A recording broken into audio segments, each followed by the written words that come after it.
Il a compris que les Ukrainiens ne céderaient pas et que les Européens ne céderaient pas, et donc il est dans une impasse. Pourquoi Vladimir Poutine ne veut-il pas la paix? Poutine ne s'arrêtera pas tant qu'il n'aura pas conquis, il a ce vieux rêve de reconquérir l'ensemble de l'Ukraine, de faire tomber le gouvernement et de revenir à l'époque où l'Ukraine et la Biélorussie d'ailleurs faisaient partie de ce qu'on appelait la Russie blanche, c'est-à-dire les territoires de l'ancienne Russie qui étaient peuplés par des populations russes, même s'ils ont des langues et des cultures parfois légèrement divergentes. Il veut aller jusqu'au bout.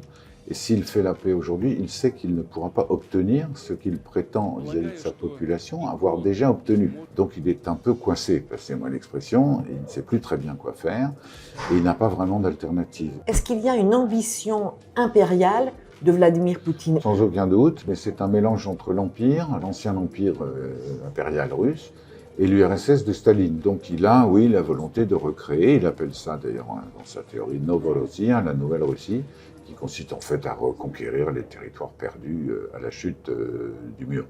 Est-ce que le rêve de Vladimir Poutine se heurte à celui d'autres dictateurs ou autocrates dans le monde? Pour l'instant, on a la chance de ne pas avoir de confrontation directe entre les grands empires, qu'ils soient réels ou en devenir.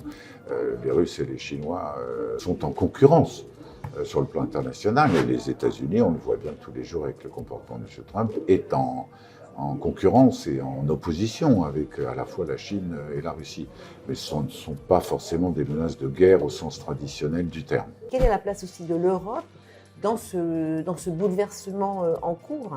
Il faut se demander pourquoi tant de gens veulent venir vivre en Europe. C'est tout simplement parce que nous sommes un modèle attractif, malgré nos défauts, malgré nos difficultés. C'est un espace de liberté, de prospérité qui est unique au monde. Et donc je pense que oui, l'Europe a un rôle à jouer, et la France au cœur de l'Europe, avec les Allemands, avec bien sûr les Anglais qui doivent d'une manière ou d'une autre être avec nous, pour reconstituer une volonté de coopération qui justement soit différente de ce que les empires essaient de nous imposer.